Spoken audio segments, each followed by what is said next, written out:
Bishop James Elby of the Brotherhood of the Cross and the staff who is here with us this afternoon.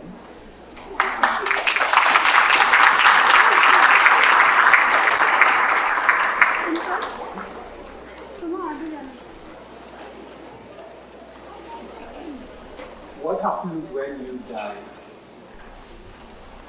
That's a question that most of us would have at some stage asked ourselves, and indeed, from the beginning of humankind, I suppose, if one wants to look at it in terms of a beginning at some particular point, or whatever our perspective on that, that question has been asked. We have brought together a very distinguished panel this evening to discuss this issue, to debate it, to the extent that we can consider this subject something that can be debated as opposed to discussed. Perhaps at the end of it, we might be able to find those areas that subject themselves to belief, as opposed to those areas that we can know. And I think perhaps that is the crux of the matter. And we will all decide on an individual basis to what extent we've been able to advance our search for an answer to the question that's being discussed today. Our panelists comprise Joe Caterson,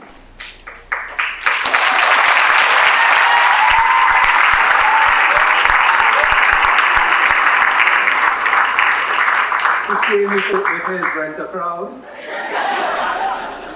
He's a retiree and having served 30+ years in the telecommunications industry. He's currently the administrator of the Association of Evangelical Bible Churches, of which his home church, St. Augustine Evangelical Bible Church, is a member. On graduating from Queen's Royal College in 1968, he joined Cable and Wireless and spent 2 years at their training college in Cornwall, England. On returning to Trinidad and Tobago, he continued his studies in telecommunications and obtained a full technology certificate from City and Guilds in 1974. He retired as a TSTT maintenance manager. He has been a student and teacher of the Bible for 35 years, as well as an avid reader of science, fact, and science fiction. He and his wife Violet have one son, Timothy. Joe Caterson. Professor Prakash Prasad.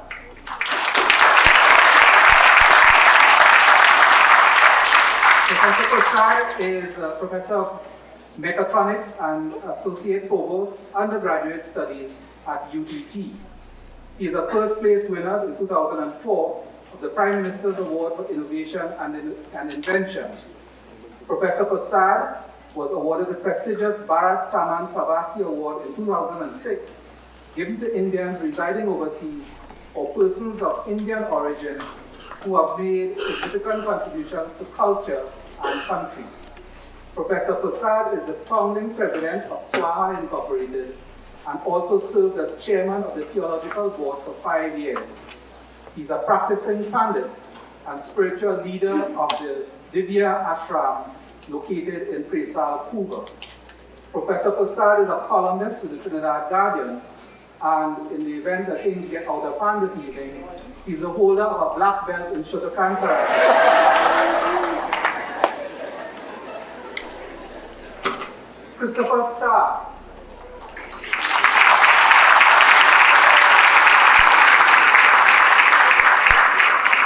Christopher was conceived in what is now known as Pakistan and born in Canada in 1949. He developed a lifelong fascination with insects in the summer of 1954 and today receives an extravagant salary to study and expound on bugs at UWI. Given these very fortunate circumstances, you might imagine that he would be a fervent believer in God's goodness and bounty.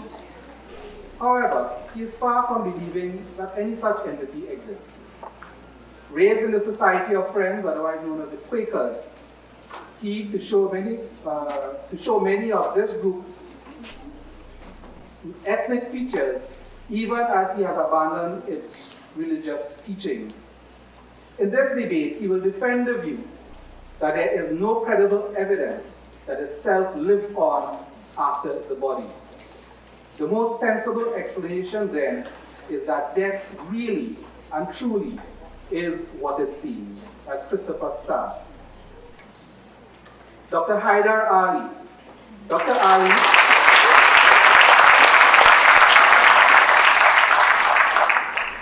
Dr. Ali is a retired senior lecturer in mathematics at UWI.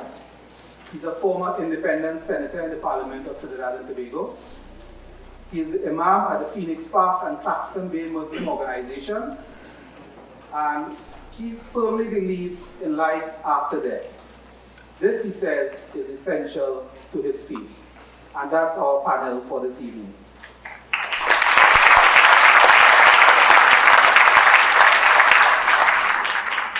Those are my 3 minutes.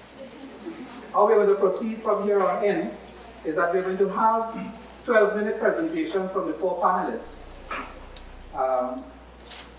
And then they're going to be followed in the same order, speaking order as the initial presentation. They are going to rebut the arguments of the previous speakers. They're going to be surprised because they're not going to know when they are going to come up on the program until I call the name. So the person in envelope number 1 is, and this is going to be our first speaker. Nobody's going to bring up a golden statuette or anything. The first speaker is going to be Dr. Prakash Prasad.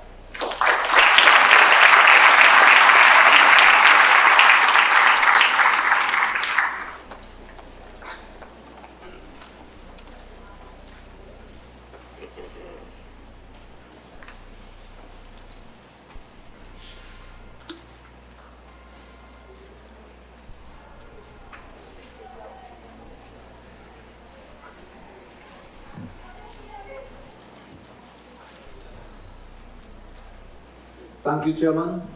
Sitaram, good afternoon. It's a pleasure to be here, and I'll present a Hindu viewpoint, for there is nothing like the Hindu viewpoint. The approach I will take is that I will present underlying concepts that lead to the philosophy of continuity that permeates and lies at the core of Hinduism. Then I will present and discuss the key concepts, and then I will support the above by some scriptural examples.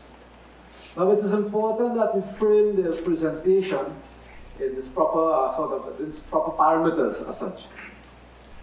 Now, Hinduism recognizes that no finite being can understand infinite.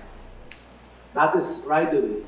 And therefore, we understand that as we go along and we think and we face new situations, we analyze and we reflect that things change. Our understandings change. This started from the Rig Veda, which is presently the world's oldest existing. Hinduism is the world's oldest existing religion, and the Rig Veda is the oldest scripture of the Hindus. And at the end of the Rig Veda, it says very clearly, this is not all, this is not all, this is not all. So it's important to understand the Hindu concept that we are here, and as the world progresses, we learn and we adapt and we move forward. The basic principles do not change, but our understanding change. So this is a framework in which I'm presenting. Now, fundamental to Hinduism is what is called Prakriti and Purush, a duality. There is primal matter or energy, and then there's a creative life force. And this exists at all times. That you may call God, whatever term you may want to use, but that exists at all times. So that from that, the Prakriti and Purush, the universe arises and goes back to that form. So fundamental to Hindu theology, Hindu philosophy, is the idea of a pulsating universe. The universe is formed, it lasts for some time, there's dissolution, there's not destruction, there's dissolution, and then it forms again. The idea of a pulsating universe. In fact, when you look at us, there's creation, existence, dissolution, cycles. It's a continuous cycle. Because we do not believe that the world, we cannot know when the world started, we know we're here and it's continuing.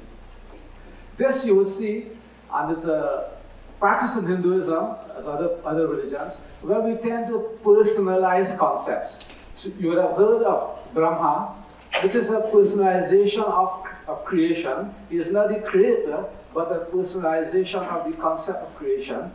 Then there's existence. Once something is created, it exists for some period in time. And Vishnu, which you have heard, is the sort of personification of that aspect of maintenance, of existence. And then Shiva is that aspect, personification of the idea of being dissolved. What is created is dissolved again to start back the process again. So in Hinduism, we believe strongly that time is not linear, but time is cyclic. Cycles will continuously happen. And within these cycles, there are smaller cycles, or to use a terminology in computer science, they are nested cycles. Now, when I make reference to science or any other such fields of endeavor, I'm not using science to either validate or to support the Hindu philosophy. Hinduism has been existent for over 5,000 years, science for less than 500 years. There will be some concepts that are similar, and I'm not using science, period, to validate, to support the Hindu theories, merely by way of examples for which I understand. Just as if I use an example of a car, it doesn't mean that motor vehicle technology supports a particular body of knowledge. Now, so this underlying concept of cycles, which Hindus believe in, that is one fundamental sort of concept. The other one is we look for causative effects. And the Hindus were agrarian by nature initially, and they started to observe the relationship between rain and famine, rain and prosperity, etc. And this idea that there is this causative, the world is causative, start to think about it. I give an example from the Prem Sagar, the scripture describes the activities of Lord Krishna. And in that, there's a famous katha, as we say in Hinduism, or a sort of incident that took place, historical incident, where he told his parents and other members of his clan that, look, that it is the hills that cause, when the clouds try to go over the hills, that is what causes rain to fall. So he establishes the causative link between, hills, clouds, rainfall, etc. So there were set of observations like this. And this is one thing about Hinduism, that there's a lot of reflection of what is happening, and we try to generalize. So it is different in that way. Hinduism believes in the process of analysis. So that was one thing, the causative effects. When we look at society at large, people have different aptitudes, different skills, etc. What explains that? Why is that so? Why are some mathematically inclined? Why are some inclined towards languages? Why are some gifted athletes? How do we explain this, these differences? And therefore, they look for an example, for an answer actually, as to why this was the case. Then, suffering, then and now, there are many people in the world who suffer, who live below the poverty line. People suffer. Why do some people suffer? Why others are not? What causes this inequality, this difference? They try to sort of come up with some sort of reasons why. So, thinking of this over the centuries, and I say it's an accumulative process, kept on thinking, questioning, thinking again, reflecting, questioning, come with new answers, that they try to generalize the law of cause and effect. Now, people erroneously believe that karma, firstly, is like Newton's law. That is nonsense. About every action has equal opposite reaction. That works for bodies, doesn't work for human beings, it doesn't work for complex systems. It's a bit different. Also, people believe that karma is passive, that your karma is cast in stone. Again, that is totally erroneous, and in fact, it runs counter the very definition of karma. Karma comes from the word act, and at every instant in time we act in. So karma is an active agent. We always thinking, acting, etc. So the law of cause and effect applied to all systems. They came up with the idea of karma. And this looks like similar to the idea when you look at why should human beings be different from the universe. The universe goes through cycles. When we look at our lives, our lives are comprised of similar cycles. Our habits, we get up every morning, we have a bath, we eat, we go to work, etc. There are sort of similar cycles that we do. We get up, we wake, we go to sleep, cycles within cycles. So human existence really is comprised of a variety of cycles, or the rhythm of life if you wish. Now they're not all identical. If you listen to a rhythm, for instance, a drummer playing, accompanying a song, it may play the same if I use it. The word rhythm, the Hindi word tal, he plays a fixed set of beats in a fixed time period, but there are variations in the beat that gives it, the underlying similar beat is there, but there are slight variations. And that similarly applies to life, the rhythm in life. It's fairly constant with slight variations. So life, the human beings, when we think we are so different from the rest of the universe, we are part of the universe, and we also subject to cycles. The cycles, the sleep cycle, the menstrual cycle, all these cycles human beings are subject to, whether we like it or not. That's how it is. So, from the concept of karma, let's try to explain cause and effect. And again, I will emphasize, it is not equivalent to the mechanistic third law derived by Newton. The idea of reincarnation, that if the universe is continuous, we are going through the cycles, then human beings are similar. We're going through this process again, a journey. Similar must be applied to us, as was the reasoning. Now, let's pause for some definitions of life and death.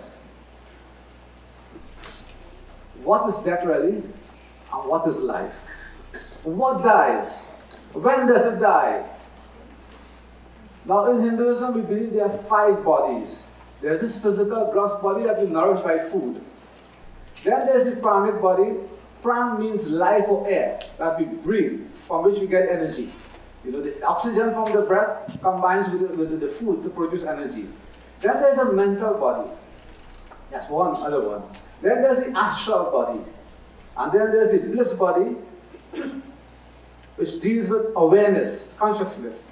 And that is linked to the soul. So you have these bodies moving from the gross to the subtle, interlinked, and leads to the soul. So if we ask ourselves the question, what is death? Is it death of the food body? Is it death of the pranic body? When we die, certainly the body dies. At the instant of death, when is the instant of death? When we are dead, doesn't mean that all the cells die. When do we die? What happens to the astral body? What happens to the bliss body? What happens to the soul? However, we will define the soul. These are questions that need to be answered. And then, if we answer those questions, then we define what is death. What really is death? Now, what we are saying, again, that life is this creative force, this soul force, part of God, the Atma, as we say in Hinduism, that is indestructible. That's part of the Purush that exists for all time. It is indestructible. It is linked to the bliss body. So when we say we are alive, we're saying then the soul is linked to the body. But when I ask you this question, if somebody has become they've lost all their memory, are they new, are they old? If somebody goes into a coma, are they fully alive? Are they dead? What? These are questions we have to ask. You have 2 minutes left. Thank you. So what we say, that the soul is tied to the body, and the body itself, from the Hindu point of view, comprises of many. So while the physical body, the pranic body, and the mental body, which is associated with the physical body, may die, the rest does not. It moves. Now there's what is called the Akashic records, or the causative effects of our actions on the astral body and the bliss body that moves with the soul. So then the question we have to ask ourselves answers the question of life and death. How do we know we die? How do we define death, really? And in Hinduism, it says that since some of the bodies are alive and moves to the next one, then we can't say with any certainty that, the definition of death means the death of the physical body, if you want to define death that way. But the soul and the other aspects of it moves together. Akashic records, so the karma moves. There's a continuity in that. So Bhagavan Krishna says, or he says in Bhagavad Gita, there was never a time when we didn't exist. We have always existed, we will continue to exist. Continuity. So in concluding remarks, the life force of the soul engages in a journey process with transitory associations with specific physical bodies on this journey. That can be viewed as a transition phase between births.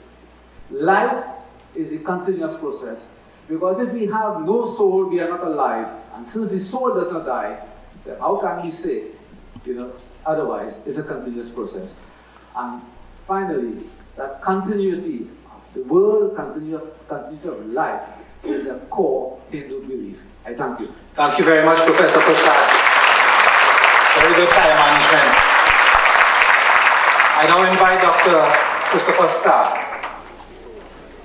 And while he's setting up his PowerPoint presentation, there are a few seats in between those people standing at the back.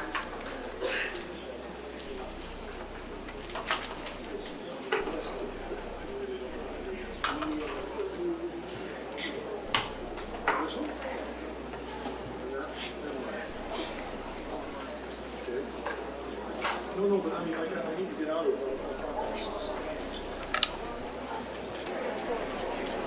Okay, folks. Okay.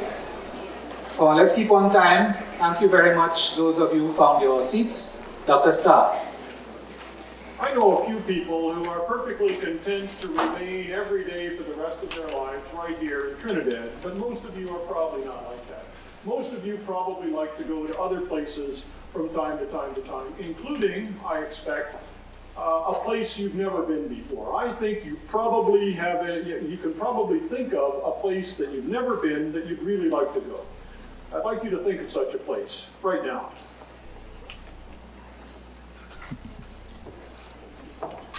Ready? Okay. Let's imagine that you chose Spain. If you didn't, every time I say Spain, just mentally think of the place that you'd like to go.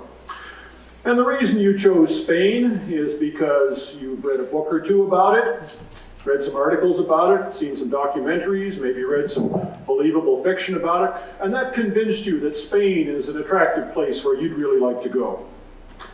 Well, let me tell you something about all of those writers of books and articles and those makers of documentaries and this particular photographer here. Let me tell you something about them. They've all been to Spain. Obvious point. I've never been to Spain. What if I were to write a book describing Spain? Would you believe it? I hope not. What if I were to write a book about a place where not only have I never been, but as far as we know, nobody has ever been? Would you believe that? I hope not.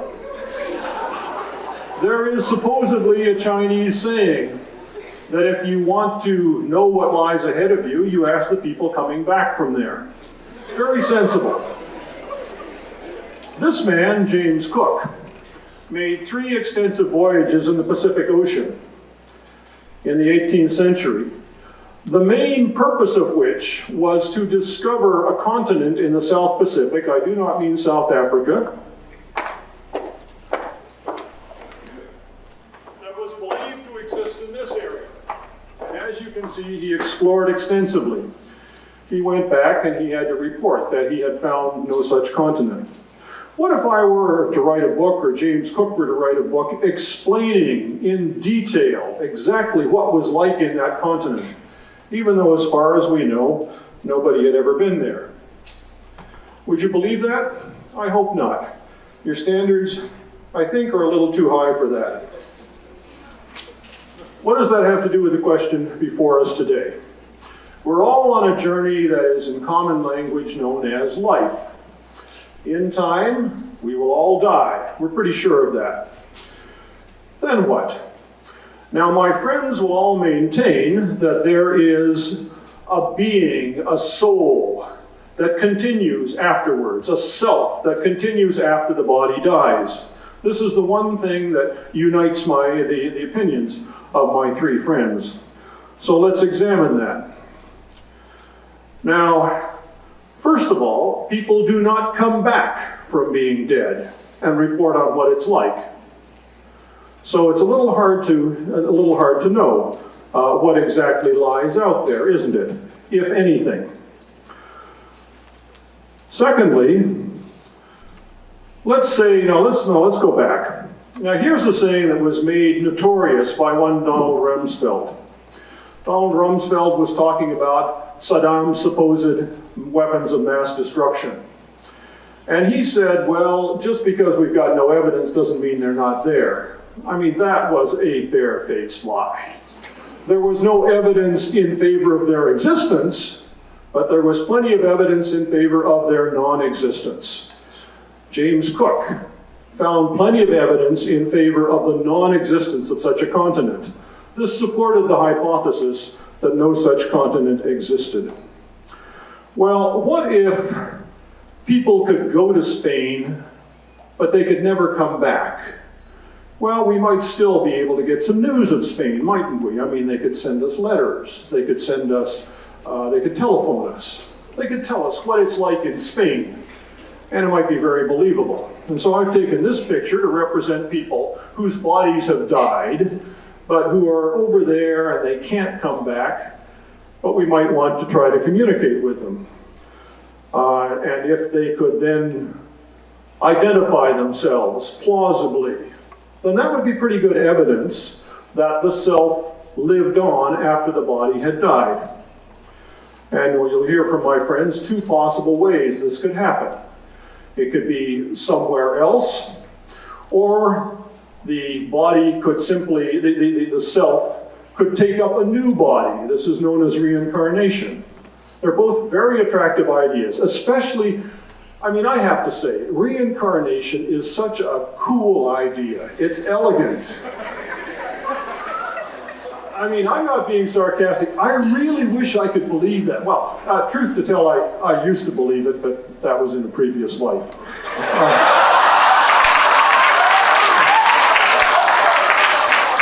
And Prakash's talk about cycles. I mean, that really is nice, elegant thinking, isn't it?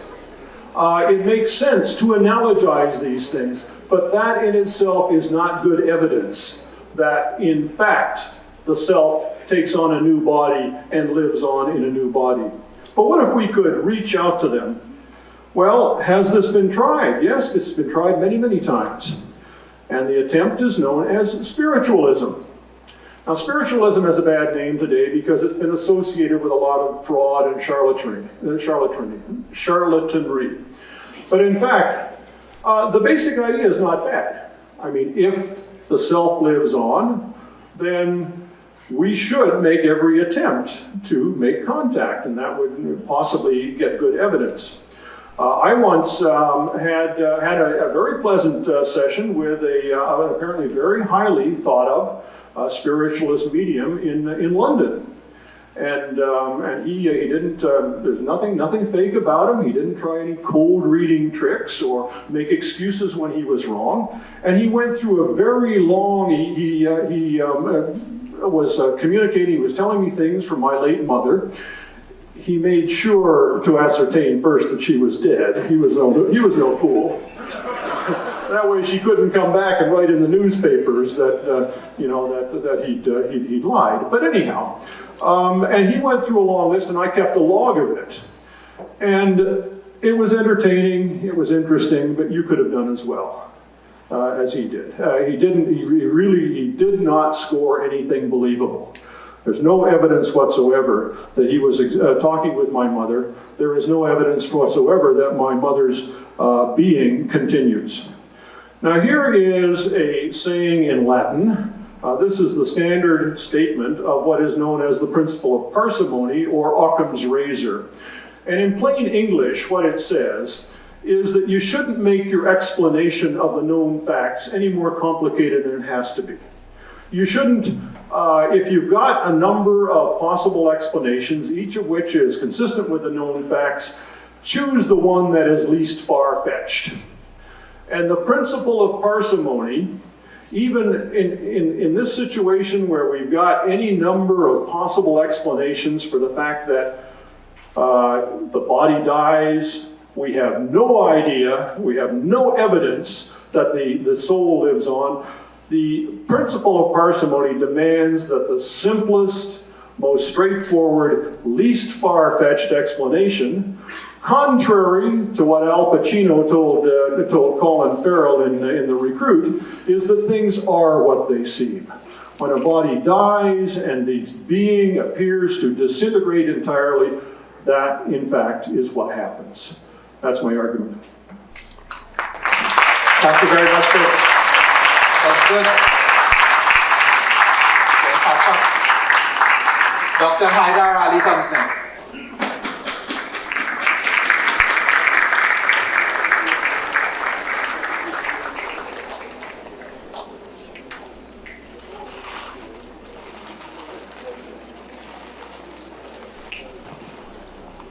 Thank you very much, Mr. Chairman, fellow panelists. In the name of Allah, the Beneficent and Merciful, all praise is due to Allah and peace and blessings on His final messenger, Muhammad. Before I attempt to answer this question, I'd like to tell you where Muslims get their information, and their basic sources of information are in the Quran, the final revelation sent to mankind, and the Sunnah, which comprises what the Prophet, peace be on him, said, what he did, and what he approved of. So based on these two sources, as the chairman in his introduction to me said, that we as Muslims definitely believe in life after death. In fact, it's so important that it is an essential aspect of the faith. So that if one says he's a Muslim and he does not believe in hereafter, then he's not really a Muslim. Other faiths have a big long word to tell you what is going to happen to him. Again, to show you where it stands in the hierarchy of Islam and the religion, it is one of the three basic concepts of Islam. The first is Tawheed, or the oneness of Allah. The second is Risala, the concept of prophethood. This is important for Muslims because this is a method that Allah uses to send revelation and to send guidance to human beings. He does not speak to each and every one of us.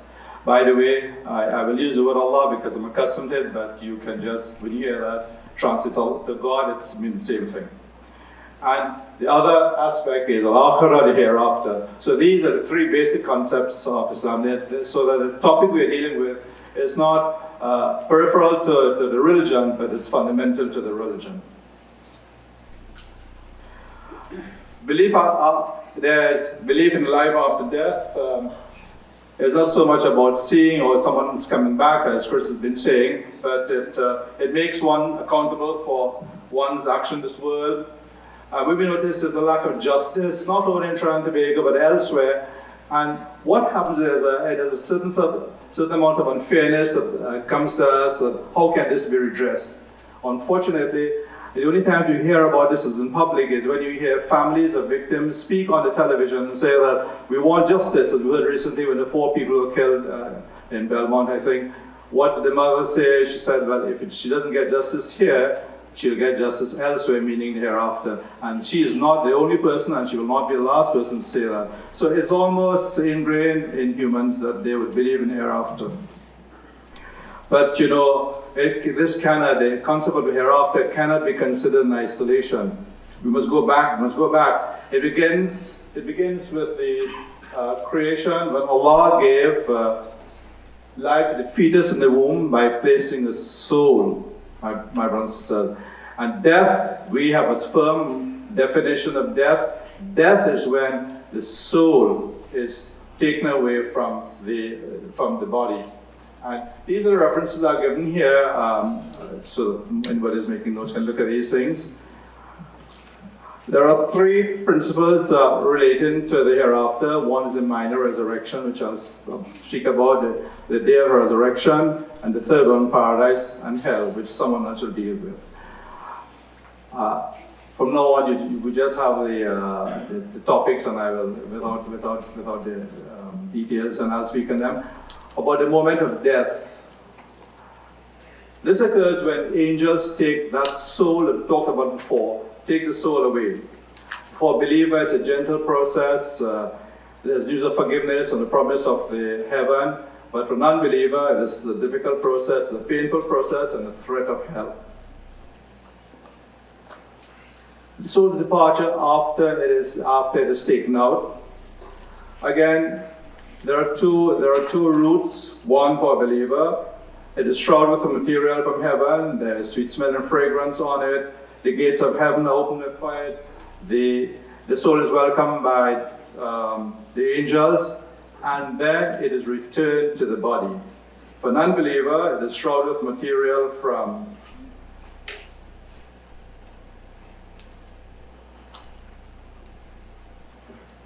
hell. It emits a strong stench. The gates of heaven are closed for it. It is cursed by the angels. And rather than placed back into the body, it is thrown from hell to go back to the body. The terrors of the grave. Actually, the grave is the first stage of the hereafter. There are scenes there which I'm not going to describe now, but there are two things I want to mention. It's dark, and one of the things that happen there, the walls of the grave squeeze people there, and there's no exception. You know, that's why when a Muslim makes his prayer, he says, make the grave spacious. And now people know what that means. You know, it means because at that time, you know, the grave has been narrow, it's small. The trials of the grave. The angels are going to ask three basic questions. Again, remember, this is the Muslim viewpoint. Who is your Lord? And the correct answer is God, Allah. The second question, what is the religion? The answer, of course, expected is Islam. And the third, who is your prophet? And the correct answer is Muhammad, peace be on him.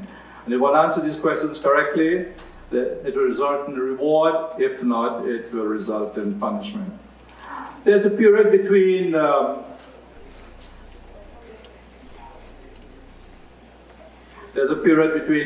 and the day of resurrection, and that's called barzakh. Many Muslims know this term, and I quote the verse of the Quran that says this, and behind them is a barzakh, a barrier until the day when they're resurrected. And I'll go on now to the day of resurrection itself. This is initiated by the blast of a trumpet. It's an angel his only job is to blow the trumpet, and he has a trumpet, according to our teachings, to his lips, and his eyes are towards the throne, making sure he doesn't miss the call when Allah gives him the signal to blow the trumpet. You have 2 minutes left.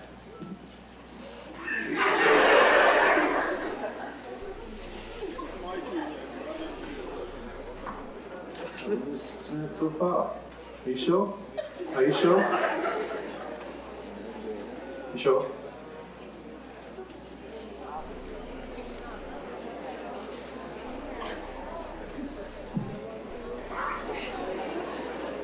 Okay, everything will perish except the face of Allah. All those in heavens and earth will soon, except for a few, and those who are exempted not known. So that when the second trumpet is blown, and everyone resurrected. And again, for people who don't understand this, Allah gives a parable. He says, you see the place dry, He sends water down, and the vegetation comes out of it. And He actually uses the same term to describe that, the resurrection. And before this blast, the rain will fall from the sky, causing the bodies of people to grow from a small bone called the coccyx. When water touches that bone, humans will grow from it like herbs. Again, there are always people through time will doubt the resurrection. The Quran mentions that they'll ask who will bring them back to life. The answer will be the one who created them for the first time. And the Quran also states that Allah will recreate us to our fingertips. Again, implying that there's that identity. This resurrection will not be, it will be a new resurrection. For example, the individual will not die. You hear about everlasting life. In this life, we die. But in the life after death, there will be no death. People will be able to see angels and jinns, things that they can't see now. The gathering will be in a huge place, and it doesn't really matter where we die, or the place of burial, the manner of disposals. And the gatherings would include humans, angels, jinns, animals, and so on. There are different things we like to talk about here. I just mentioned the topics and go and just leave it at that. Terrors of the day of resurrection. We have examples of life, resurrection is life. This was the common message of all the prophets. There's a limited amount of intercession on that day. There's a reckoning and requital. And there are principles according to which people will be judged, absolute fairness, and people will be questioned about several things. And according to the Muslim belief, the main question that will be asked is about their prayer. And I'll just take the last few seconds to give a summary. There'll come a day when the ever-living, subsistent will cause all life and living beings to perish in fulfillment of his words. Whatsoever is on the earth will perish, and the face of your Lord, full of majesty and honor, will remain forever. And the next verse, everything will perish save his face. Then there will come a time when Allah will restore and resurrect his slaves. He'll make them stand before him and bring them to account for their previous actions. On that day, people will be faced with immense terrors from which none will be able to escape, except those who prepared themselves for that day with faith and righteous deeds. At the end of that day, people will be driven to the ultimate destination, paradise or hell. This day is the day of the resurrection. Thank you very much. Thank you very much, Dr.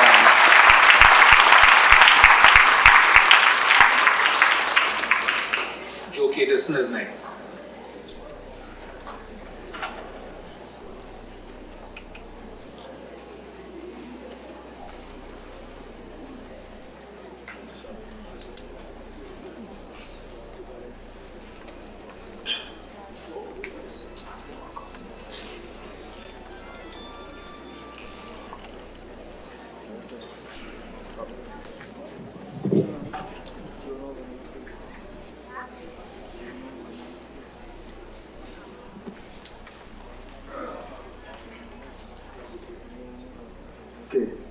Evening. I am here to give you the Christian or biblical perspective on what happens after we die. And I want to start at the end. A reporter is interviewing an old lady at a retirement home. She asks, "You have been here during a period of great medical progress. Has the death rate changed over this time?"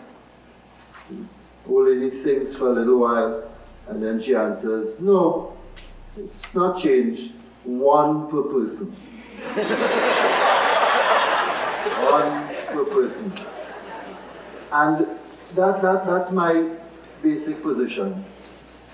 Man is destined to die once, and after that, to face judgment. Death is universal. We will all die. After death, we will face our Creator as judge, and He will determine our eternal destiny. Either heaven, as He prepared for men to dwell with Him. It's actually a restoration. If you look at the beginning of the scriptures and the end of the scriptures, you see a tremendous parallel. It's a restoration of what was planned in the Garden of Eden. Or hell, prepared for Satan and his angels. Place of darkness, loneliness, torment, away from God's presence. Whilst heaven is in God's presence. What is death? Death entered the world because of sin. God created man with a spirit able to relate to him, because the scripture tells us God is spirit, and our spirit relates to his spirit. God told him of the trees in the garden, do not eat of the tree of the knowledge of good and life. If you eat of it, you will surely die. Satan's temptation led to man's disobedience, and an important point to note, the curse that followed was not only on mankind, it was on all creation. all creation became subject to death and decay as a result of man's disobedience.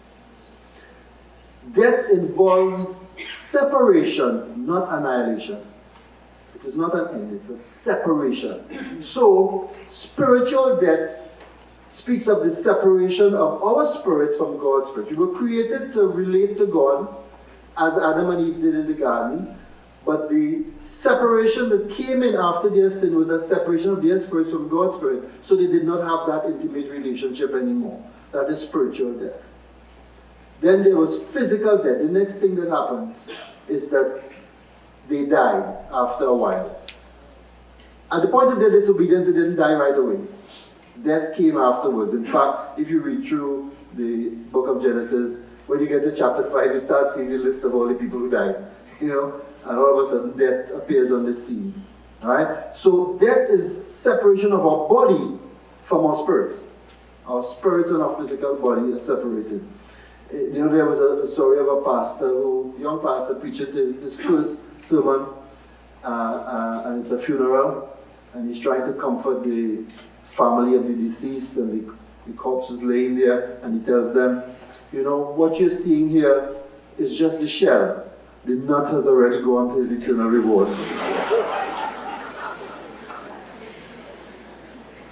The scriptures also speaks of a second death, an eternal separation from God. But that doesn't all it speaks of. It promises also that God has provided for man's restoration to restore that relationship that he was created for.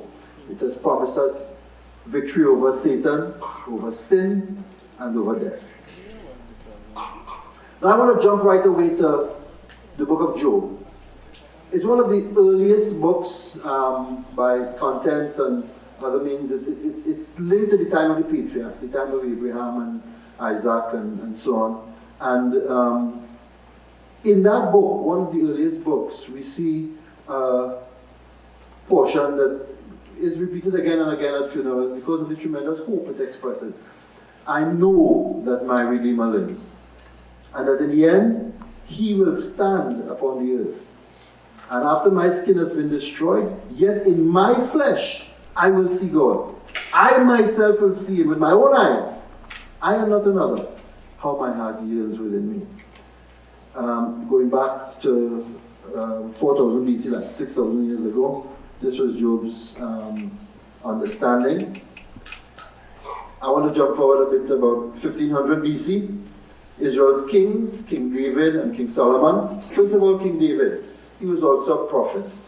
Psalm 16, he wrote, of his God, you have made known to me the path of life. You will fill me with joy in your presence, with eternal pleasures at your right hand. And then King Solomon, reputed to be the wisest man who ever lived, in Ecclesiastes, treatise on life under the sun. And he closes off by saying, well, let's not restrict it under the sun, because under the sun it's all fickle, or finite, or foolish. We've got to look beyond the sun. Look to the God who created us. My conclusion of the matter, he says in Ecclesiastes 12, is fear God, keep his commandments, for this is the whole duty of man.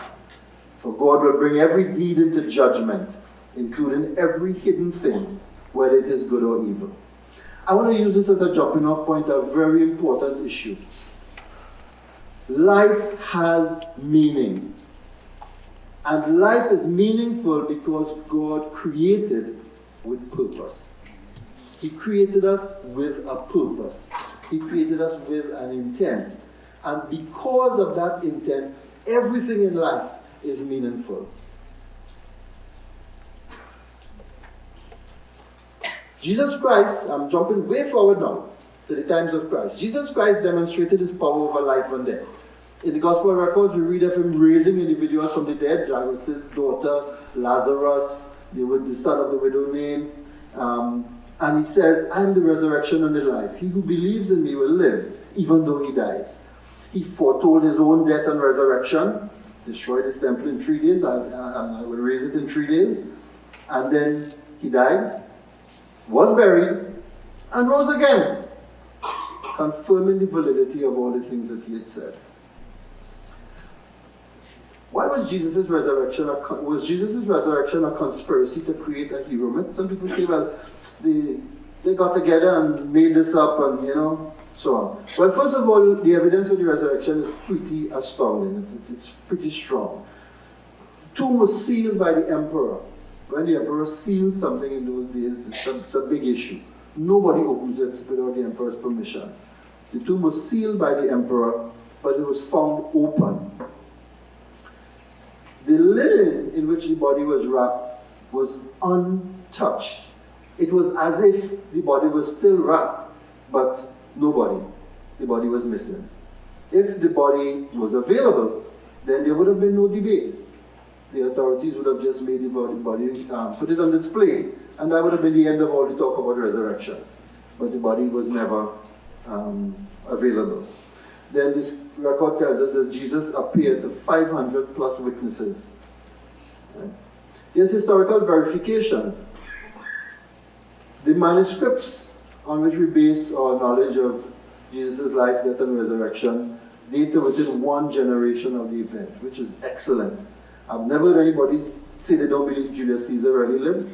And the records for Julius Caesar's life are 700 to 800 years after he died, the earliest manuscripts. It's also mentioned by the Roman historian Tacitus and Josephus, the Jewish historian. Finally, the apostles who went around teaching about Jesus' resurrection, they died and suffered for what they believed. Somebody might make something out of a story, but few people will die for a lie and something that they make up like this. And I'm talking about very cruel deaths. Peter was crucified upside down. He said, I don't want to be crucified like my Lord. So they crucified him upside down. James was flayed to death with a whip. John survived boiling in oil. They put him in the Colosseum and they boiled him in oil and he survived. So they dismissed him to Patmos. In fact, it's reported that why they couldn't boil him in oil is that he was a friar. Joe, you have 2 minutes. Now, Jesus' resurrection is crucial. The apostles express their personal hope. Apostle Paul expressed his hope as, for me to live is Christ and to die is gain. If only for this life we have hope in Christ, we are to be pitied more than all men. But our hope for Christ goes beyond this life. And this is the crucial part. Death swallowed up in victory. Jesus promised his followers eternal life. My sheep listen to my voice, I know them, and they follow me. I give them eternal life, and they shall never perish. Now this is eternal life, that they may know you, the only true God, and Jesus Christ whom you sent. This eternal life is about a guaranteed relationship with God, which he gives and he guarantees. It's not something that you wait for after you die. It's something that you come into even while you're alive. So when we come to talk about death, the Christian perspective on death is different because you go towards death with a different perspective. You don't go towards death hoping for something to happen afterwards. You go towards death with an assurance of eternal life. Paul expressed the full implications of this. Death has been swallowed up in victory. Thanks be to God, he has given us the victory through our Lord Jesus Christ. Sometimes Christians are charged with being heavenly minded, no earthly good, but John Stott says that Christ's teachings are like a Christian counterculture, an attractive alternative to life, salt and light in a dying world, because Jesus focuses on the root of our problem, the human heart, and the transformation of the human heart. Well, we know heaven is a place prepared for the people of God. God will once more dwell among men. No sin, no death, no grief, no pain. There will be peace, justice, joy. Similarly, hell, Jesus had the most to say about hell. It's a place of separation from God. All it is good, loving, merciful. It is reserved for the enemies of God. No one goes to hell without choosing to do so. Thank you very much, Joe Caterson. Thank you. Through the other presenters. So, 5 minutes.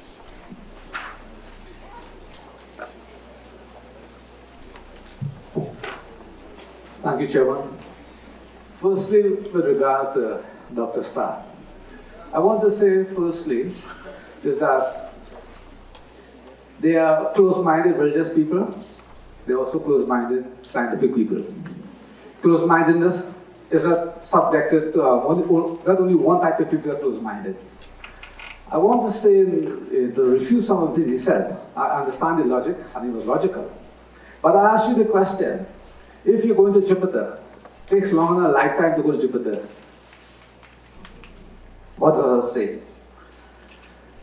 The idea of not having direct proof or not experiencing yourself.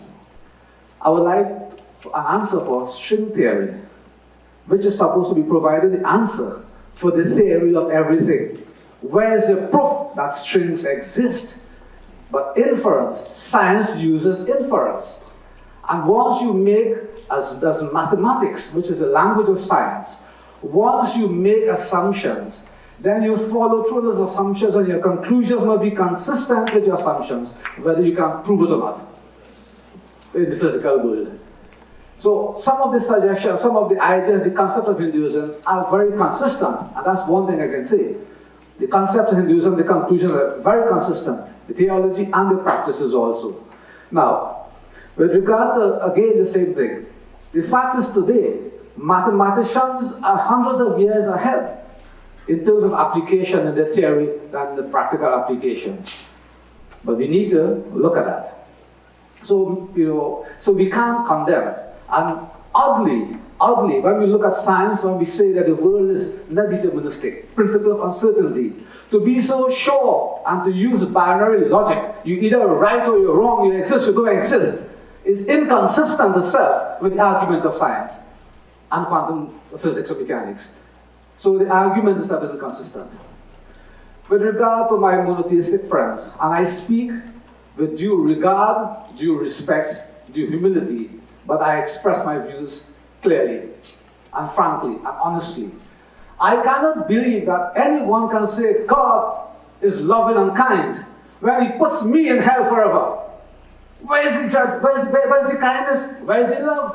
Where forever? Because I don't subscribe to a particular set of beliefs. I'm in a hot place with a fellow with 2 horns, a tail and a fork. Seriously. And I mean no disrespect. I'm using from the point of view of logic. Answer that. The other thing I want to say, would you like to live in a dictatorship where everybody must wear a white shirt and green pants and dye their hair red? Why would I live in a world that subscribes to certain views? If you don't believe this, you're finished. Spiritual dictatorship. Is God a dictator? And if God gives us a free mind, where is the free will? To accept, to question, to change. My monotheistic friends need to consider that. That God gave us a free will to think, to analyze, to change. Otherwise he would have made us robots. We are not robots. And even robots now have the ability to think, intelligent robots. I want to say, I end by saying, that this idea of two-state logic, either you're in heaven or you're in hell, or sometimes you're halfway there, purgatory. You want to show where there. This idea of two-state logic causes this world irreparable harm in the past and now. People need to understand that we have green, we have blue. Isn't the rainbow beautiful, the 7 colors? Life is not in black and white. And this two-state logic that pervades our thinking and causes so much grief and harm and war is a product of monotheistic religions. It must change for the world to have tolerance and respect. We need to look at binary, multi-state logic. And I end by saying, even in science, the idea of fuzzy logic, where you have multi-state logic, despite the fact that scientists, close-minded scientists, the father of systems theory said, nonsense. It is being applied all over the world, including Japan. The bullet train that arrives exactly at 1 minute, less than a minute time, is being applied worldwide in washing machines, in your cameras to stop the shaking, etc. Multi-state logic. The world is not in black and white. The world has always been in color. It will always remain in color. And if we adopt that attitude and thinking, this world would be a better place. So if we want to talk about tolerance, we have to accept other people's right to think differently. people's right to question, only then can we say that can happen. And I end by saying, if God is kind and He gave us a free will, He will let us have free thinking also. Thank you.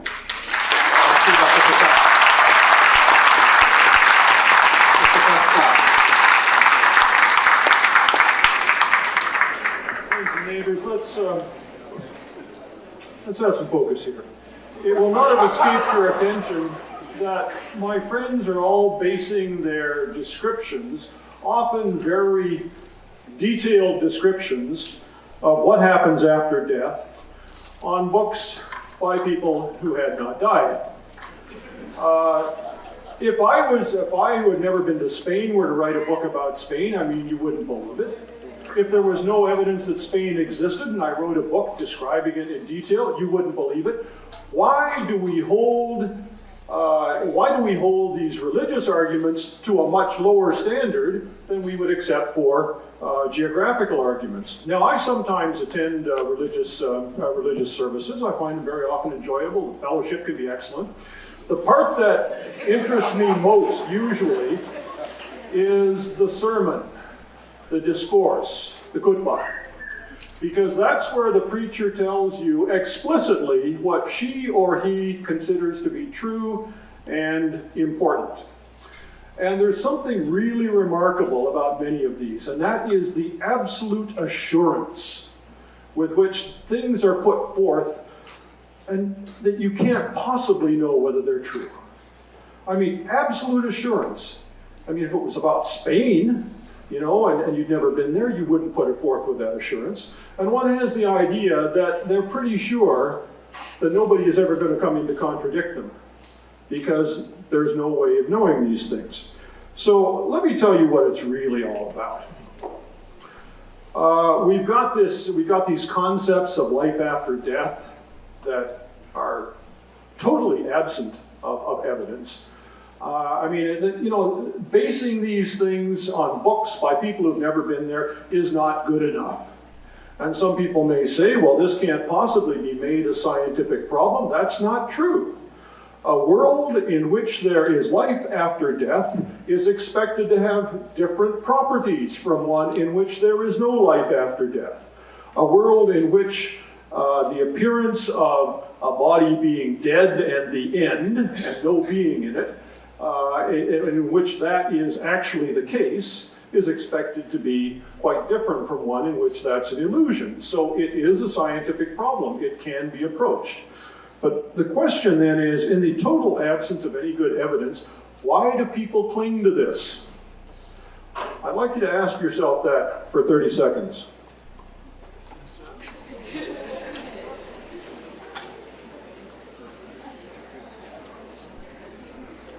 If you're ready, we can cut it short. Are you ready? Anybody? Why?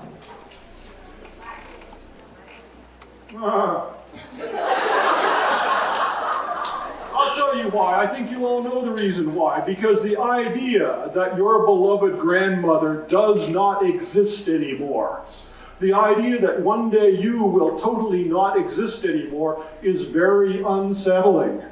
The idea that you might never be able to go to Spain, well, that's upsetting.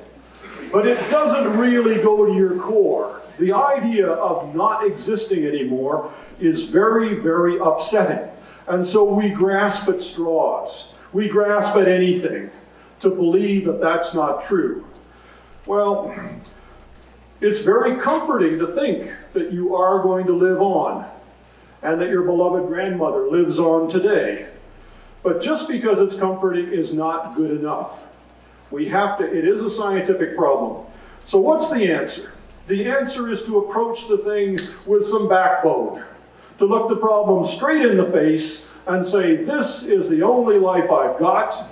When it comes to an end, that is the end, and I am going to make the very best of it, and I'm not going to have any excuses when the time comes to an end. Thank you very much, Dr. Ali.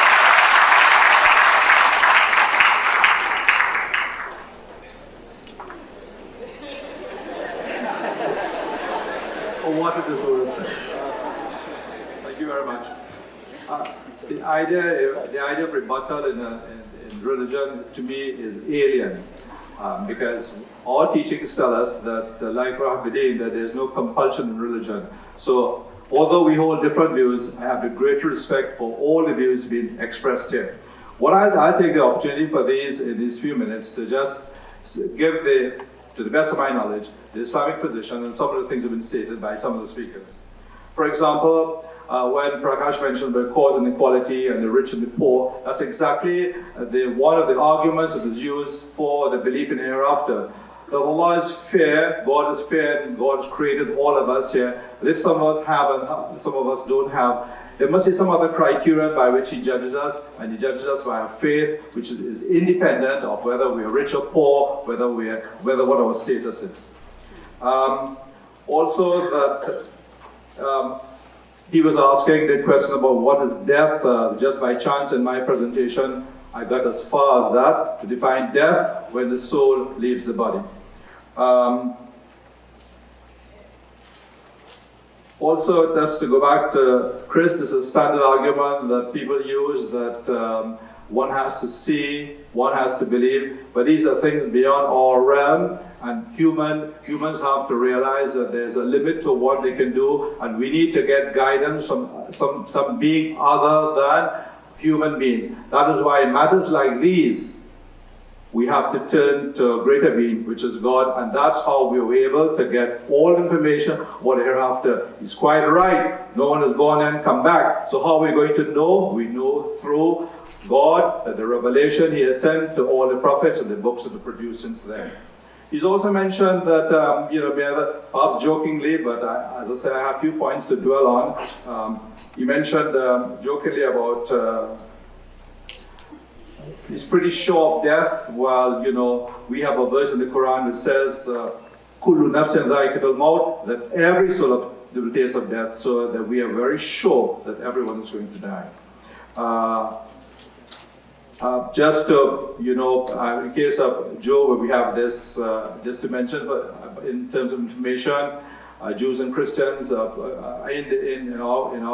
Quran, people are referred to as people of the book, and there's a special way we deal with them, although there are vast differences between them. They are people of the book, having received scriptures. I wasn't able to take the entire notes, but he mentioned something about the resurrection, about the annihilation due to the original sin. We as Muslims do not believe in that concept of the original sin. We do believe that Adam disobeyed, but because he disobeyed and he asked for forgiveness, and he was forgiven, and that's so that all of us, in fact, we believe that all people, all children are born in that natural state, which is basically the basic definition of Islam, that is, natural state submission to God. Again, I take the opportunity to mention about what the Muslim view is on resurrection. We do not believe that Jesus was resurrected. In fact, we do not believe that He was the one dead.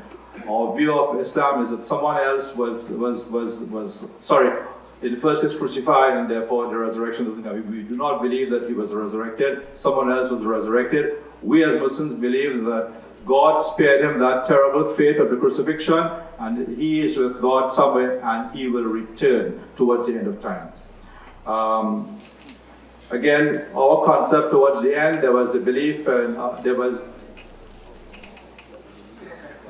the point about Satan and jinns who disobeyed God. Just to mention, the Islamic view on this is that we believe that not jinns, but angels have been created only to obey. It is not within their capacity to disobey God. Thank you very much.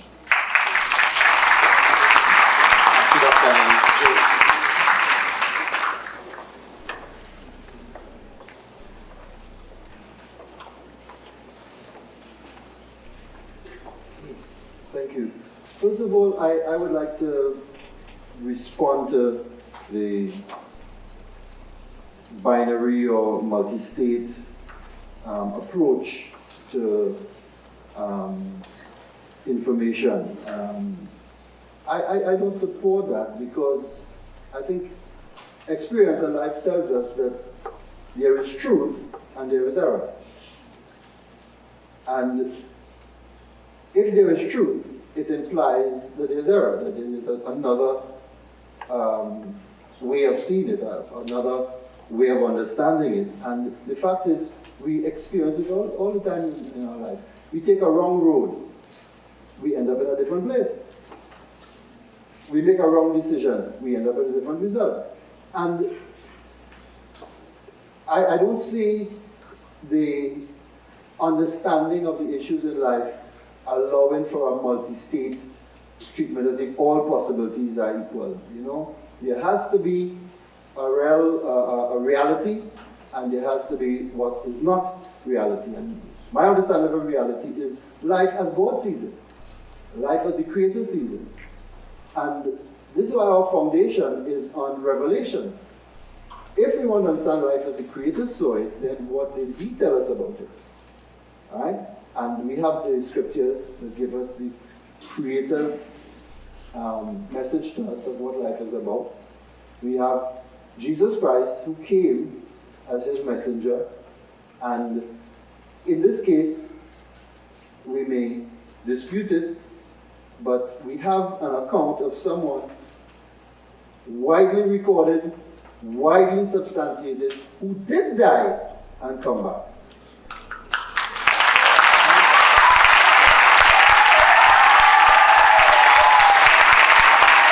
So if there is somebody who died and come back, then you should listen to them.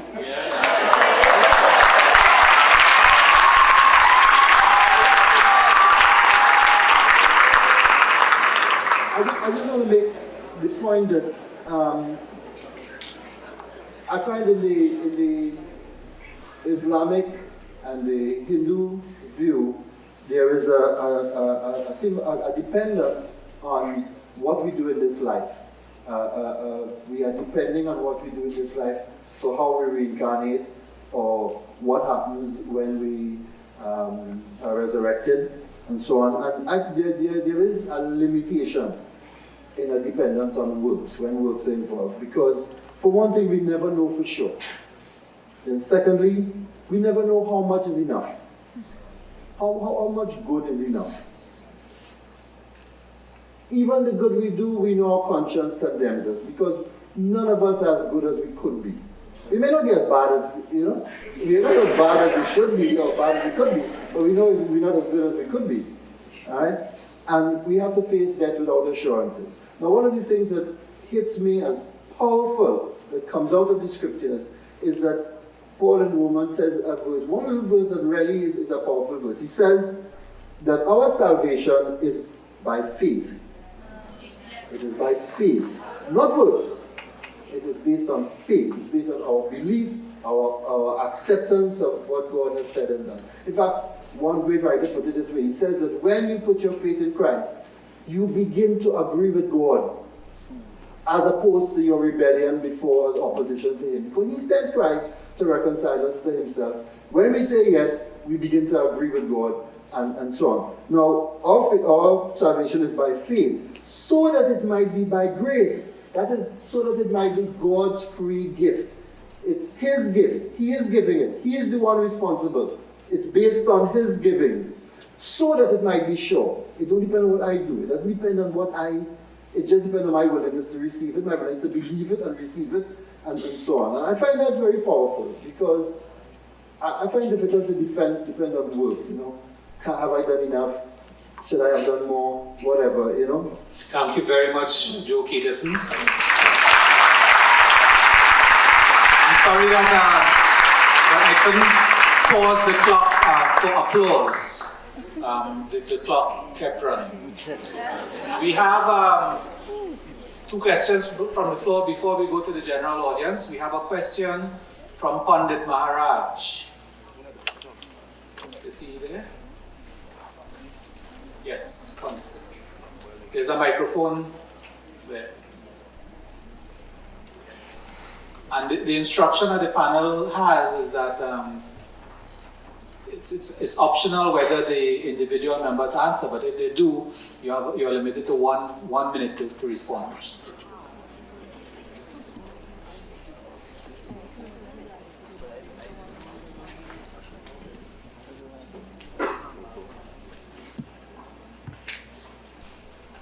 Go ahead, please. Can someone help him with the microphone? Kian?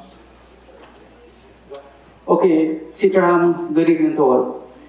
Now, before I ask the question, just to make a comment that, at least for myself, I found that this was very enlightening, that all of the presenters made compelling arguments, merging what we would call otherworld and earth-centered epistemology and ontology.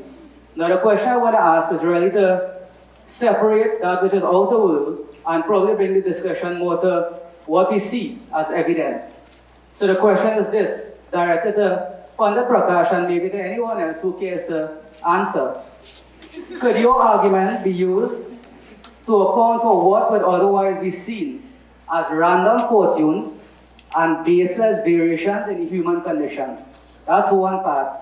And could you cite and provide empirical evidence and research to support your argument? That's the question. With regard to the random thing, if we look at poverty, it exists more in the developing south of the world, then that cannot be random. So I don't think, so this idea of randomness, is not there. The other one with regard about evidence, and I can speak with regard to reincarnation, there are a variety of accounts of people going back in villages 200 years, 300 years, and identifying things exactly.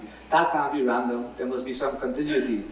And secondly, there's a wonderful book called Reincarnation and Biology that provides a biological basis for reincarnation, where it documents some of these cases. I thank you.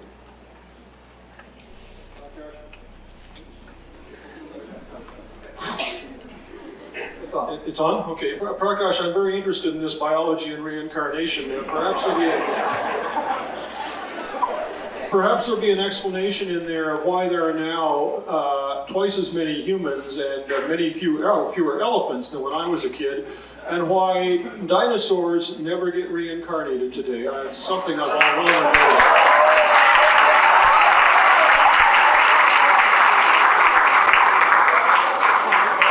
We have a question from Francis Warner.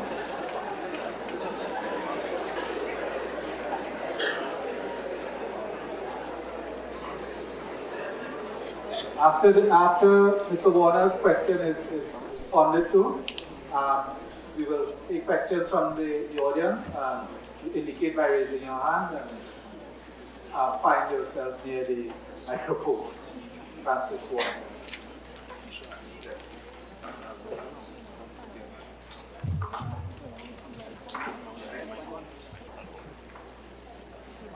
Go right ahead, please. Yes. I wanted to ask Mr. Kidderson,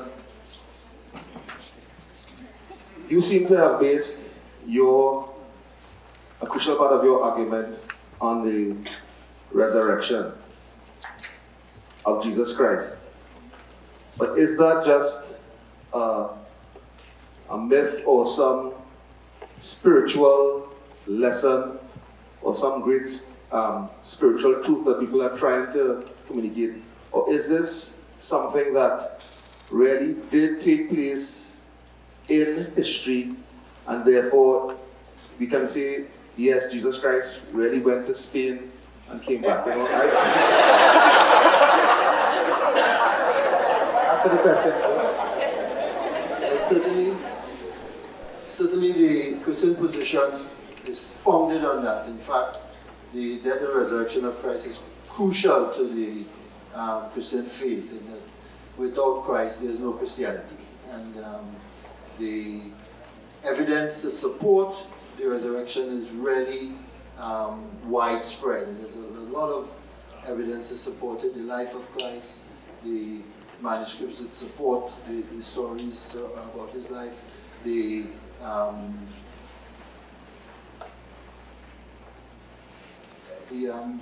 witness of the apostles and so on for what happened.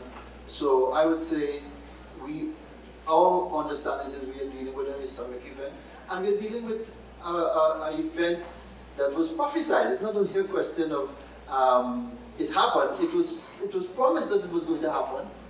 Christ came, he said it was going to happen, it did happen. He said it did happen, and so it's a whole continuum of information around a critical point, and I believe it's so because that was critical to God's revelation and God's plan. Responses from anyone else on the panel?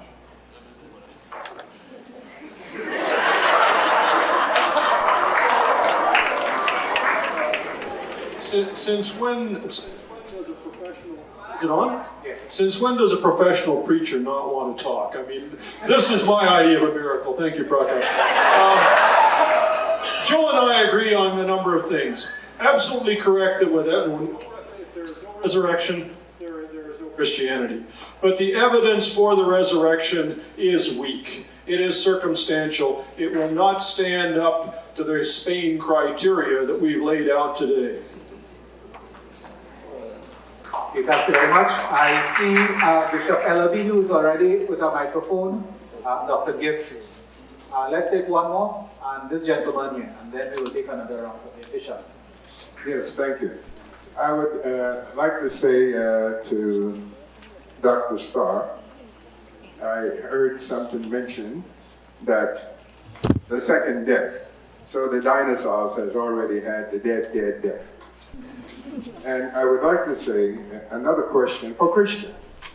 The Bible substantiates reincarnation in many, many places. Even the second Adam as being our Lord Jesus Christ.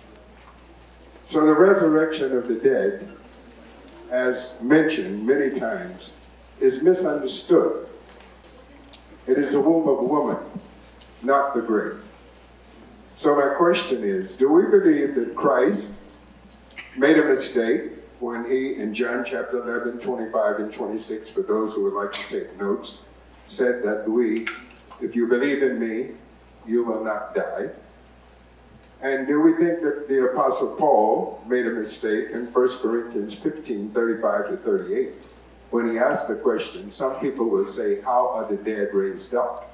And with what body do they come? Thou fool, thou sowest not the body that shall be, but bear grain. It may chance to be wheat or some other grain, which gives an explanation of how come there are many life variations in the human family. So my question is, do you think our Lord Jesus Christ was wrong? Or do you think the Apostle Paul made some miscorrections? Thank you very much for the question. Yes.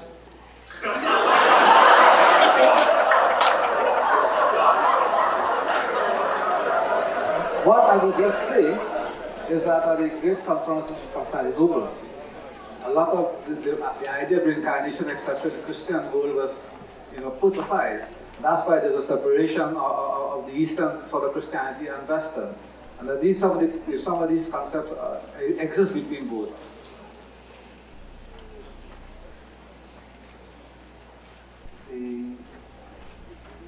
I think. Right.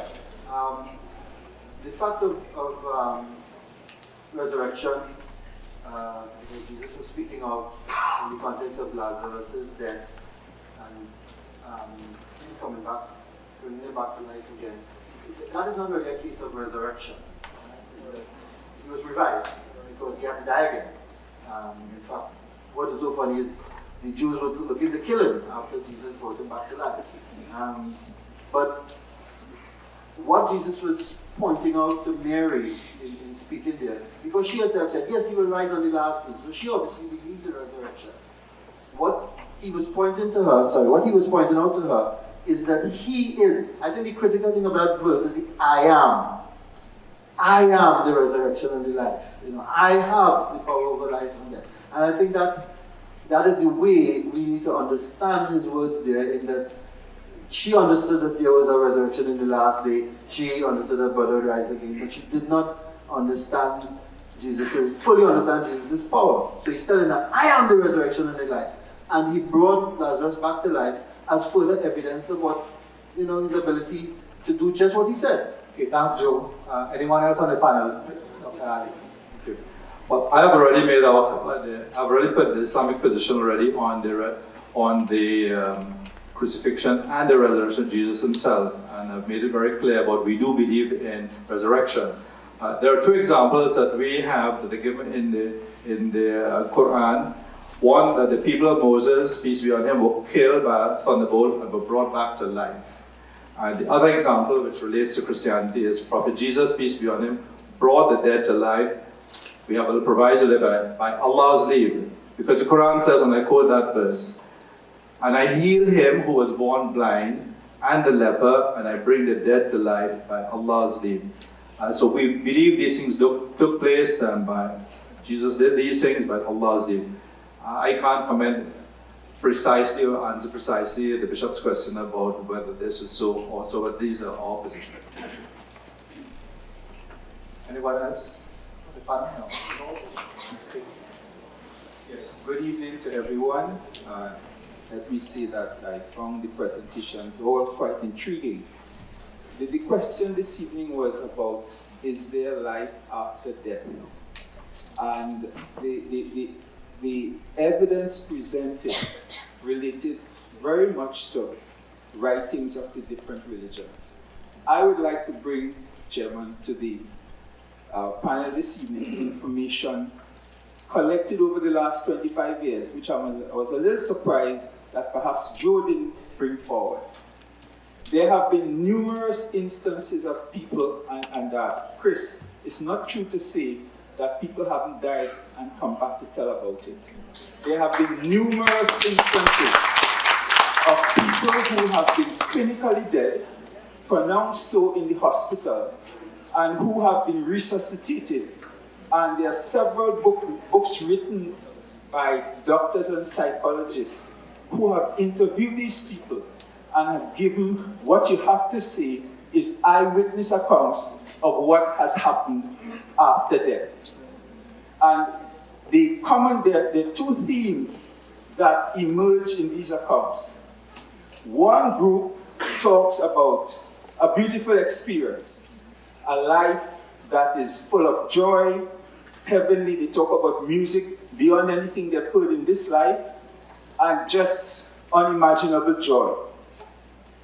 The other group talks about a very dark and dismal place of indescribable horror.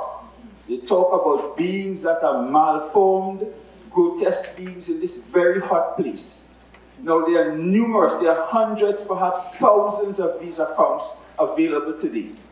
So I want to ask the panel, in light of this information, have you considered that information at all? And if you haven't, well, I'm now putting it to you in light of that. How does that affect your view, or fashion your view, or influence your view as to what happens after death? And just before I close, Chairman, I just want to mention to the audience two books. There's one by John Piper called 90 Minutes in Heaven, and there's one by Bill Wise called 23 Minutes in Hell, which I recommend for everyone to read. Thank you. Responses.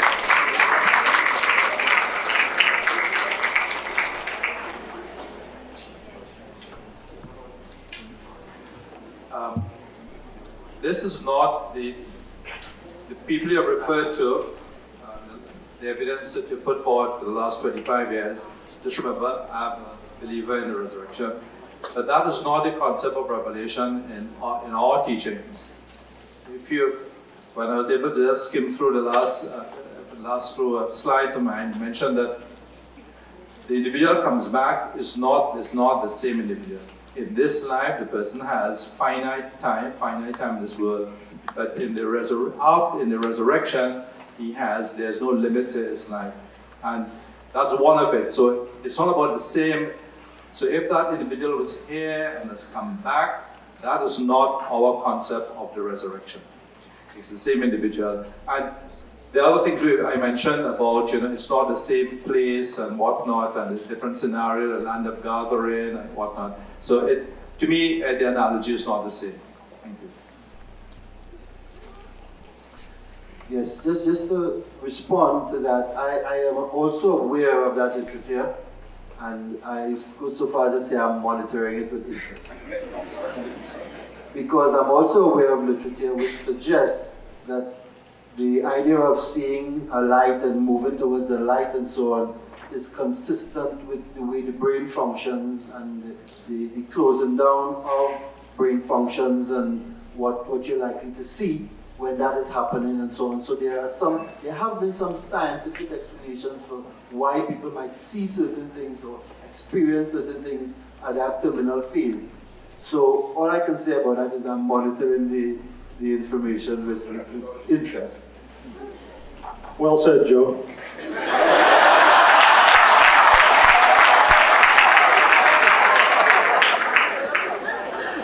Just quickly, Christopher, I'm a professor and a pundit, not a professional preacher. They don't equate. Anyway, I've read those books also, right? And their accounts. Now, this one about hell, what I'm asked, we can't use, first what Joe said, we can't use science to prove religion.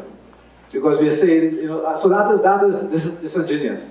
To use scientific proof now to sustain or to look at the prove religion, that's disingenuous. The other thing I want to say to you is that maybe there's a report in TV last night, I believe, in which in Fallujah, it's very hot, a lot of deformed children. What does it say? Maybe people's mind. What was it? Was there any correlation between those who had this momentary death? Are they happy? What was it? I think so. Maybe some psychological conditions before may explain that. And finally, with regard to Hinduism, I did mention the 5 bodies and astral body. And we have this idea that the astral body can come out only when the physical body dies. So this idea that the astral body come out with the consciousness, it moves to other bodies and come back in the same body and with the explanations and with the sight. Because people have talked about being hovering around over the medical room, over the operating table, and they describe it in exact detail some of the things they saw, which can only see from above. Thank you very much, Dr. Prasad. This gentleman, then this other gentleman. But before they start, we have some raised hands. I'm looking for female questioners in the audience. That lady in the blue, is it? Yes. And then the gentleman in the red at the back. So go right ahead, sir. The question is for the Christian. If a person dies, as you suggested, and that person goes to heaven or hell immediately, I would like for you to explain to us why would Christ have to come back again to take whoever to heaven, if when a person dies, they go to heaven already.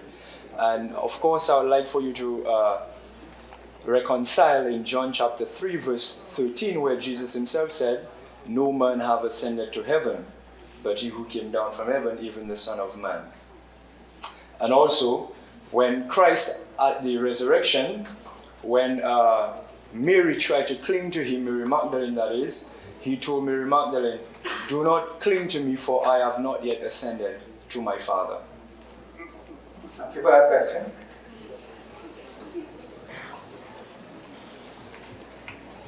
I dealt with the issue of what happens after death in the absolute sense. There is a time frame involved.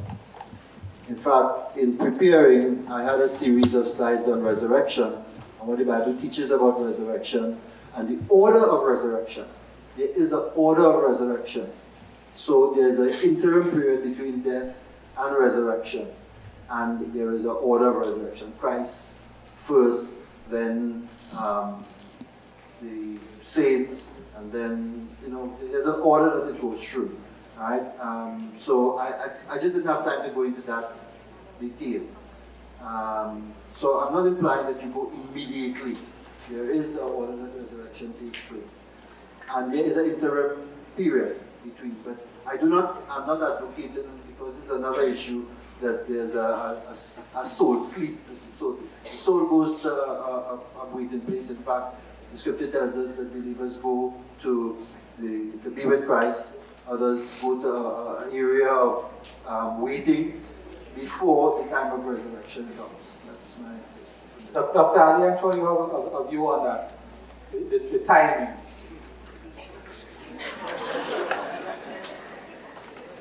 He's using chairman's privilege there. Yes, I'm...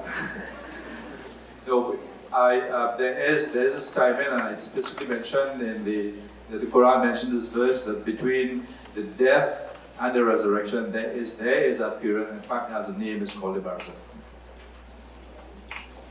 Dr. Prasad?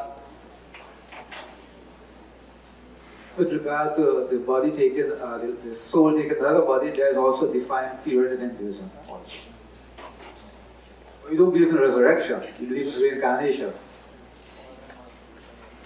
Reincarnation is so much cooler than resurrection. That's my comment. Okay.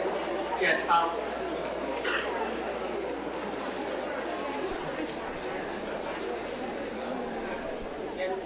Mr. Chairman, I want to follow up on Professor Gibbs' point. I don't think it's enough. I'm a bit disappointed that we didn't have sufficient evidence to support what happens after death. Let me give you an example. If on Monday morning that projector is missing, and the police came and tried to find who stole it, and I come along and I said, the guild president stole it. We have to make a statement. And he asked me, how do I know? I said, don't worry, I know by faith. Of course, we all think I'm nuts. It's not acceptable to say the guild president stole a projector and I know it by faith. I don't need to give evidence. I think we have moved long past that stage. We need to have some evidence to support what we accept. On the other hand, if there's some body of knowledge, if it is Christian, Hinduism, or Islam, that we have to accept by faith, and some types of knowledge that we need evidence, we need to get the rules. These are the rules for things that we accept by faith, and these are the things that we accept with evidence. We didn't get the rules, so we are left in limbo. So I think we need to have some, and there's sufficient evidence, I agree with Professor Gibbs, that even though there might be hypoxia and all those things in the brain, we need to go past that stage. Just bring us information and say, this is by faith, accept it. It's not going to work for the new generation. Now, having said that, I just want to give Professor Dr. Starr some scenario for him to use the law of parsimony to interpret. This is my own experience. I spoke to my mother, my late mother, in a dream. So I woke up and I had a dedicated challenge. Did I speak to my late mother in a dream, or I dreamt that I spoke to her? That is a difficult scenario. I said, well, probably so. Now, in that dream, there was a long conversation. There was a conversation about some dark pigmentation on the thigh. It was very faint, so very dark. And I told her it was cancer, she must get this and that. She said, nah, don't worry, it's nothing serious. Now, many months later on, I saw the same dark pigmentation on my thigh. And when I told my friends at work, these are professors in medicine, they said, go and get a biopsy. I said, nah, I had a conversation with my mother, it's nothing serious. He said, you are nuts, go and get the biopsy. A few days later, it disappeared. Just like my mother told me. Uncle's evidence. Is that speaking to my mother, or did I dream I spoke to her? Thank you very much. Fundamental question of evidence. Good question. Jonas Adai is a professor of medicine, and when you brought up this question of the stolen projector, Jonas, let's take that a step further and take it to the principle that extraordinary claims require extraordinary evidence. So if you told the police the guild president stole it, they would be very skeptical. If, on the other hand, you told them that a known criminal stole it, they would be more likely to believe it. So it requires, if you're going to maintain something extraordinary, it requires extraordinary evidence. In the case of communicating with your mother while you were asleep, that much we know. It requires extraordinary evidence to believe that you were really speaking with her.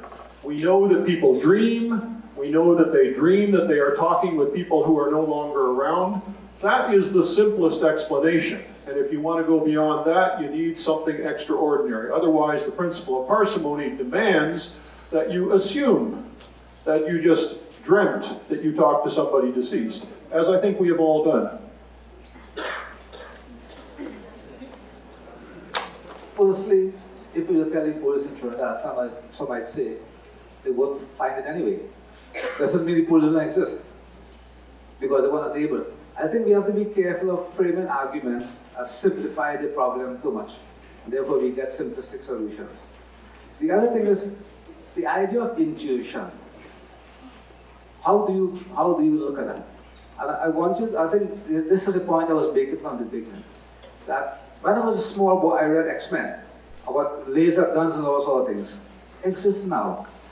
I think what we need to do, both men of religion and men of science, I'm not saying to accept everything, but if we use the argument of mathematicians who use the highest rigor, that you make an assumption and it follows through, whatever field of endeavor, then we should be able to accept, well, maybe this is possible.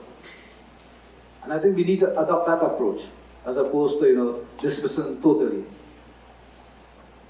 Can I use the chairman's prerogative again and bring a response from the other two panelists? Because it's a very fundamental question of the need, requirement by some for independent, verifiable evidence, as opposed to what you believe or what you think might be the case.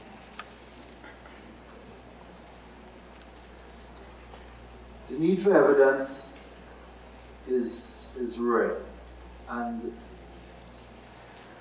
the Christian response to the call for evidence is on two levels. One, the objective evidence of Christ's life and death and resurrection, and the reliability of the scriptures, which is a lot of scholarship which has gone into studies on that topic that could be accessed and reviewed. But then one of the basic tenets of the Christian faith is that Christ not only, he hasn't only resurrected, but he lives, and he lives in relationship with those who put faith in him. And a relationship that's based on prayer and based on a very important principle he taught when he was alive. He told his disciples a very simple thing. He says, up to this point, he's speaking to Jews. Jews pray to God. He said, up to this point, you've never asked your Father, you've never asked the Father for anything in my name. Ask in my name and you'll receive. Right? I'm into the realm of answered prayer. Answered prayer, direction and guidance, some of the areas of subjective, I admit, subjective evidence of the reality of Christ's ongoing existence and relationship with believers, but it's subjective but very rare. Thank you. Dr. Harry. This is asking for evidence is something that occurs in this world, and the yardsticks that they use here are not the same that to measure something that we can't see. And it's a question that is posed in not only in isolation but out of context. Because for us, we start by the belief in God and His abilities and what His attributes are. And it's from Him we get from Him, as I mentioned in my talk, and from the Prophet, we get the information about it. Because even in the Quran and in the Sunnah of the Prophet, peace be on him, it says that no man has gone there, no one knows about it. And so the information that we have is from the two sources I mentioned, the Quran and the Sunnah. Okay, thank you very much, panelists. This lady will ask a question, followed by the gentleman in red, and then the gentleman with his hand up at the back. We'll take those three and we'll see how it goes from there. Go ahead. Good evening, everyone. My question is directed primarily to Mr. Joe Peterson, and it is in response to something said from the presenter for Hinduism. My understanding is that God does not, never has and never will, send anyone to hell. Can you expand on that a little bit more? It is my understanding that it is based on the choices that we make. So if you can. Okay, now we're running very, very tight on time here, so can you just hold that response? And the gentleman in red who had his hand up. Yes?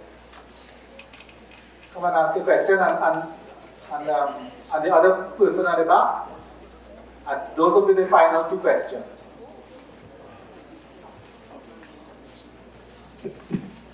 Hi, good evening, everyone.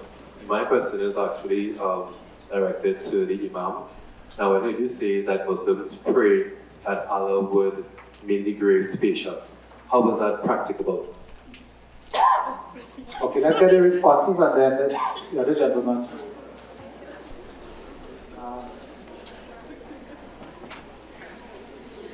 In the situation of God sending people to hell, I think I think we will be getting in a little bit of the semantics here as to whether he sends or he allows or whatever. In that, what he has done, he has provided. It is, I think, the fundamental issue that we need to understand is the seriousness of sin from God's perspective. Death and its consequences came upon man because of sin. God made a provision to restore man to a relationship with himself. And within that provision, there is a response for man to make. People who do not make that response or do not respond to the offer, respond to the provision that God has made, those are the people who choose for themselves another destiny. Now, that is open for us to look at and interact with and so on. So it is not that God doesn't give us an opportunity, but when we have made a choice, we have made a choice. Okay, too. And most of us would fight to defend that choice, whether it be for or against. Your minute is up. I'm glad that you agrees there is karma, that our own actions send us to hell. There are many good reasons to lead a good life. But when you die, it's not going to make any difference at all to you. So don't worry about it. Okay. There was one question directed to me, and I will try to answer that. Where we make the prayer that asks God to make grave spacious. Well, I don't know what mechanism is used there, but it's based on what teachings that tell us that one is going to be squeezed, so it's the same mechanism that will squeeze, will allow it not to squeeze and expand. The other point I just want to butt in, and the other point was asked to the pastor here, that God does not send people to hell. We believe in the concept of also of the heaven and hell, and based on our actions in this world, we will earn, the word used, we will earn either heaven or hell. Okay, we're trying to cover as much ground as quickly as possible here, and we have 4 people. We have to be very brief, very brief. No speeches, no sermons. Mr. Speaker, I would like to be afforded 1 minute, please. Go ahead, please. 1 minute, all right. To quote you, Mr. Starr, my question is directed, good night to everybody, Mr. Starr. You said that life, make the best of it until it comes to an end. But I would like to just quickly make these comments that, first of all, you don't have to train a child to lie. My father would tell me that the first time I lied, he probably was not surprised when I was very young. Added to that, there is built within a man an inherent knowledge to know right and wrong and to know the difference between right and wrong. Right? The third is that man adheres to a moral code. The fourth, the fact that man knows in his heart that there is a difference between right and wrong means that he expects to give account for his actions. The fifth is that why should I adhere to a moral code if there is no judge? If there is not a judge, well then I could do whatever I want. I could run up and stab everybody up there. With all due respect, I could do that.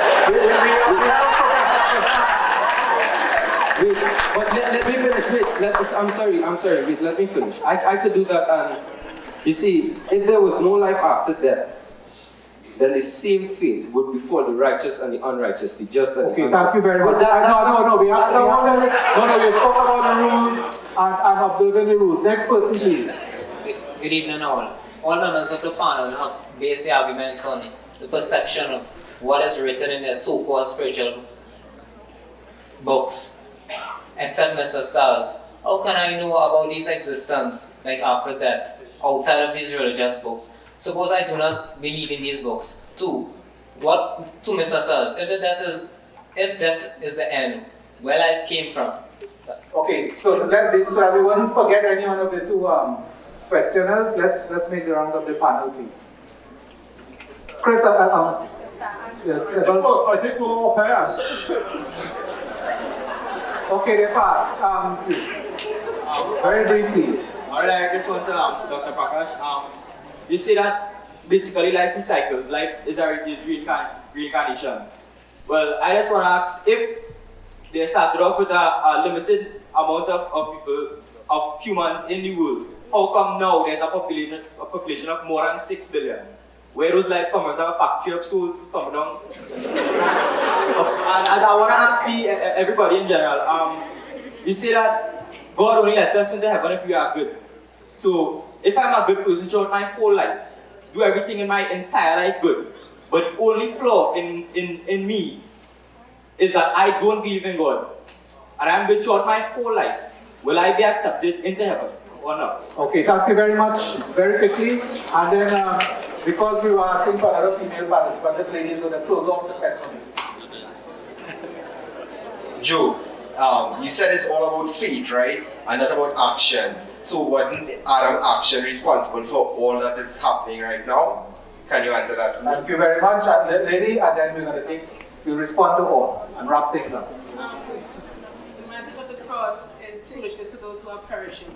Professor Starr, I would like to ask you, how can you try to explain something that is spiritual with naturalistic principles, and why should we go by your standards in terms of knowing what real evidence is to show that there is an afterlife? Okay, thank you very much. Let me answer quickly. First, in Hinduism, we believe there are 8,400,000 different life forms. And these 8,400,000 life forms, theoretical biology, so far biologists have found that over 2 million, and theoretical biology is estimated around 13 million. That's just by way of information. And we do believe then that souls inhabit different bodies. And therefore, by simple arithmetic, which I believe you are capable of, you'll see why there are less animals and more humans now. The other thing, over there. What I really wonder is, I mean, if reincarnation is true, I'd love to believe it. Then obviously more beings are being reincarnated as humans. And what I really wonder is, does that mean they've been good or bad? I don't have an opinion, but it puzzles me.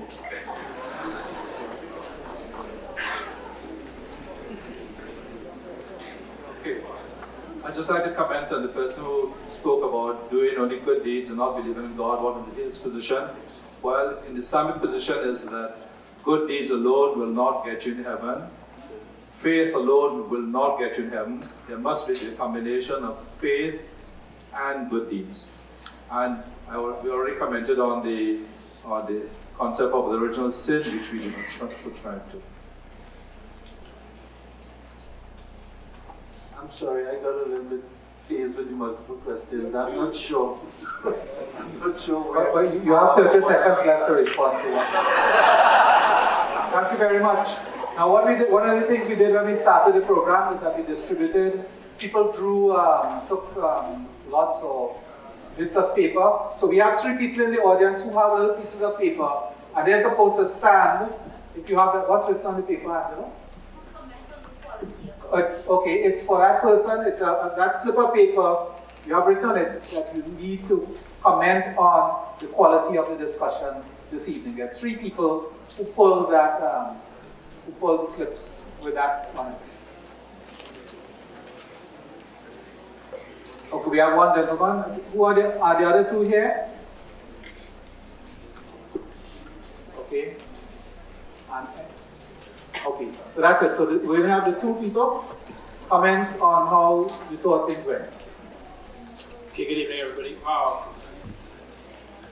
I honestly wasn't amazed by any of the presentations. Found the information presented by the 4 panelists was very poor. Because I came, when I go to debates, I think I'm going to be convinced by the other side. I wasn't convinced by anyone here. Sorry. The most profound statement made by anybody this evening is that